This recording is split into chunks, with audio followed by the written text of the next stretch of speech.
Mars 2020, Paris se vide à la faveur du premier confinement. Nous sommes en guerre et cela requiert notre mobilisation générale. Les citadins qui en ont la possibilité prennent d'assaut les trains pour trouver refuge à la campagne. 3 ans plus tard, que sont devenus ces Parisiens qui ont goûté à une autre vie? Et comment cet afflux de néo-ruraux a bouleversé le paysage local? Réponse dans le Perche.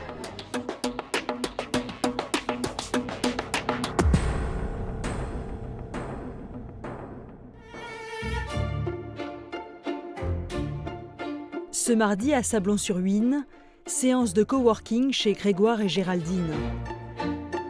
Ils travaillent en indépendant dans le digital. Elle est scénariste. Et ils accueillent Pascaline, une chef d'entreprise rencontrée sur les réseaux sociaux. En 2019, ils habitaient Paris et cherchaient une maison secondaire dans le Perche. Notre projet, c'était de rester à Paris, mais vu qu'on était tous les deux indépendants, c'est de pouvoir aller à la campagne. C'était un peu l'idée, quand on en a marre de Paris, on prend le train et on va vite à la campagne. Et quand on en a marre de voir que des animaux, on repart à Paris pour la vie sociale. Mais la crise du Covid a bouleversé leurs plans. Il y a eu le premier confinement, 6 mois après, qu'on a passé totalement ici. C'était au printemps, donc c'était, je pense, la meilleure période pour découvrir la campagne.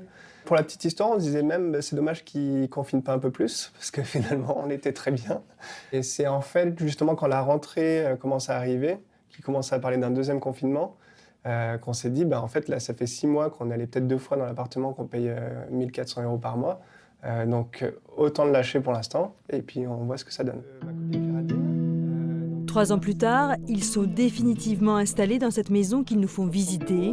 Et ça sert de chambre d'amis, donc ça c'est un petit divan qui est pratique si on veut faire une petite sieste et regarder la vue. Et en fait ça se tire et ça fait un bruit. Des amis qu'ils invitent à la campagne en partageant leur nouveau mode de vie. De vivre plus simplement avec moins de choses, d'être moins dans un truc de consumérisme, de consommer ce qu'il y a autour de nous. En fait, je pense que ça a été hyper important. Il n'y a pas trop de superflu, ça va vite dans le vrai. Et je pense que c'est le juste retour des choses, quoi. Même si nos parents sont un peu étonnés de la façon dont on vit. mais c'est cool. C'est cool. De son côté, Pascaline, une entrepreneuse locale, s'étonne de l'attractivité soudaine de la région. J'avais pas anticipé réellement que le Covid allait faire que le Perche était devenu d'un seul coup une terre d'accueil. Donc pour tous ceux qui avaient déjà des maisons comme Grégoire, qui sont venus se confiner, et puis pour d'autres qui sont venus passer post-confinement des week-ends chez leurs amis et qui se sont dit mais en fait c'est super ici. Et donc eux ont acheté à tour de bras. Depuis 3 ans, le phénomène néo-rural s'est amplifié dans les campagnes proches de la capitale. Nous rencontrons un agent immobilier du Perche qui nous montre une longère doublée d'un gîte, le bien typique que recherche sa clientèle exclusivement parisienne. Avant le Covid, les Parisiens voulaient vraiment une petite maison de campagne en résidence secondaire et un bel espace de vie à Paris. Aujourd'hui, majoritairement, ça s'est quand même complètement inversé, c'est-à-dire qu'ils gardent une toute petite surface à Paris et en revanche, ils achètent des grosses surfaces à la campagne qui leur permet de vivre en résidence principale et à l'année. Les prix ont augmenté entre 20 et 40%. Cette maison est proposée à 638 000 € à la vente et on peut considérer qu'avant le Covid, elle était proposée à 400 000 €. Autre tendance notable, les transactions sur les réseaux sociaux. Alors voilà, la semaine dernière, j'ai rentré une maison jeudi, j'ai fait un post sur Instagram jeudi soir. Le vendredi matin, j'avais 2 visites et la maison était vendue. J'ai eu certaines personnes qui ont vu des photos sur Instagram, qui ne connaissaient pas forcément le Perche et qui m'ont appelé en me disant « je fais une offre ». Donc. Mais là, vous dites, vous n'êtes pas sérieux aussi? Non, effectivement, je dis que vous n'êtes pas sérieux. Le parc régional naturel du Perche se trouve à moins de 2 heures de Paris en voiture, 1h30 en train. Une campagne accessible et un patrimoine riche et varié. Voilà, donc le château des Comtes du Perche, avec un donjon de l'an 1000. Pour le maire de Nogent-le-Rotrou, l'arrivée des Parisiens est une excellente nouvelle. Le bilan pour une ville comme Nogent-le-Rotrou de 10 000 habitants, c'est 200 habitants en plus, une trentaine d'enfants en plus dans les écoles. C'est 100 à 150 navetteurs, c'est-à-dire travailleurs qui prennent le train tous les jours à la gare de Nogent. Et c'est en chiffre d'affaires pour les commerces, aujourd'hui, un niveau qui est à peu près 25% du chiffre d'affaires des commerces de la ville, qui se fait autour des touristes et des franciliens. Mais cet afflux de population n'est pas sans peser sur les infrastructures. Tous les jours, les trains régionaux sont pris d'assaut à la gare de Nogent. Quant aux places de parking, elles viennent désormais à manquer. Et si on fait toute une rangée là, on gagne une trentaine de places. C'est tout ce qu'on peut gagner, on ne peut pas en faire plus. Nous, depuis le Covid et le confinement, il faut vraiment qu'on réinvente le quartier de la gare, parce que les habitants se plaignent, le restaurant manque de place, les clients ne peuvent plus se garer, on constate des incivilités, et au total, il faudrait quand même, on est en discussion, l'idée c'est qu'on fasse ça dans l'année. À une vingtaine de kilomètres de Nogent, la petite cité de caractère de Bellem. Ici, les Parisiens sont implantés depuis longtemps. On les appelle les accourus. Marchés, brocantes et boutiques branchées jalonnent les petites rues pavées. On compte 80 commerces pour 1500 habitants, un record en France. Bonjour, vous voulez un café? Je veux bien un petit café, s'il vous plaît. Mais pour Valérie, dont la famille tient cette auberge depuis 3 générations, la ville a trop changé. Je suis née ici, ma grand-mère a créé ici et tout, donc j'ai pas envisagé d'aller vivre ailleurs. Sauf qu'aujourd'hui, honnêtement, je pourrais pas acheter une maison à Bellem. Mais la moitié de la semaine, c'est mort. C'est parce qu'il n'y a plus les Bellemois en fait. Vous avez plein de petites boutiques de déco, des boutiques d'antiquaires, d'antiquités, choses comme ça. Mais c'est pas ce qu'on a besoin. Au quotidien, on a plusieurs boutiques de vêtements, mais il n'y a pas de boutique pour bébé. On n'a plus de bijoutiers, on n'a plus de fleuristes.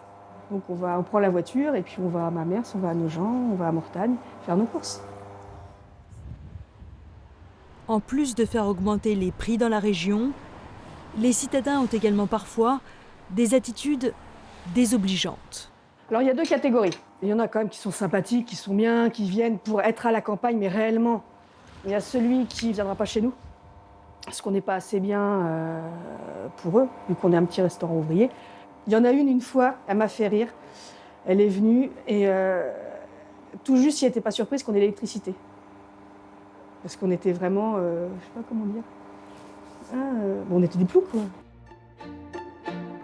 Des modes de vie différents et parfois des avis contraires.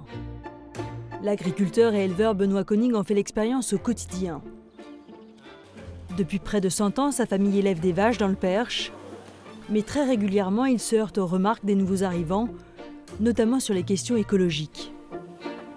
Ils se renseignent et ils regardent que des choses qui les intéressent en fait. Et je trouve qu'ils ont une vision que binaire, quoi. C'est toujours noir ou blanc, et enfin, pas tout le monde bien sûr, mais beaucoup, quoi. Cette semaine, j'étais en réunion avec un ami agriculteur, il a eu un coup de fil parce qu'il faisait élaguer ses haies par un entrepreneur, et il y a un voisin qui l'a appelé pour lui dire que c'était un scandale de couper des branches sur les arbres alors que c'est sur les bords de champs pour pouvoir exploiter. Et là, juste couper les branches pour pas que ça déborde, comme sur les routes, donc il a été obligé d'arrêter. Et il n'y a pas que le découpage du bois qui pose problème. Dans le Perche, l'agriculture conventionnelle et ses traitements chimiques sont vertement critiqués par les amateurs de produits bio. Moi, je suis dans l'agriculture de conservation, et du coup, forcément, pour détruire les mauvaises herbes, si on ne les détruit pas mécaniquement, c'est avec le glyphosate. On nous accuse de polluer au niveau carbone et tout ça, mais on ne tient jamais compte. On est le seul métier au monde où on capte du carbone, en fait.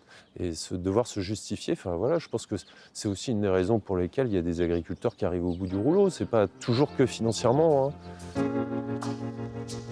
L'éleveur admet pourtant le bon côté des choses.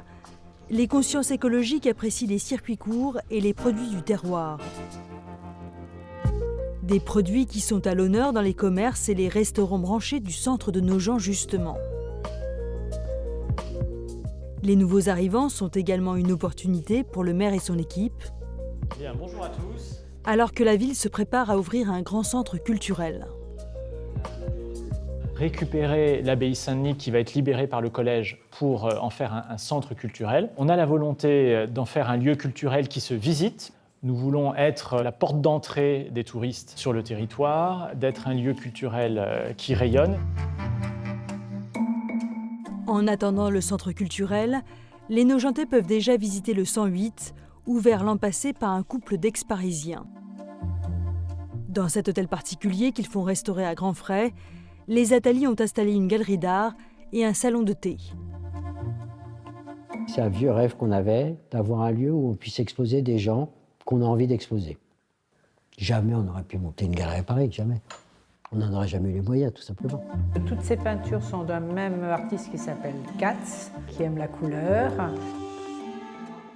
Et ça, c'est une pièce en faïence d'une artiste qui s'appelle Dominique Sayas. Leur projet, investir dans la vie culturelle de nos gens et amener des artistes du monde entier à la campagne. C'est aussi un pari de changer cet effet désert culturel en dehors de Paris ou des grandes villes en France et de faire en sorte qu'il s'y passe des choses. Et pari du déplacement de la vie française de Paris vers les territoires. Il y a un grand basculement qui est en train de s'opérer, ça j'en suis absolument persuadé. Un basculement des métropoles vers les régions françaises qui, 3 ans après la crise du Covid, semble s'installer dans la durée.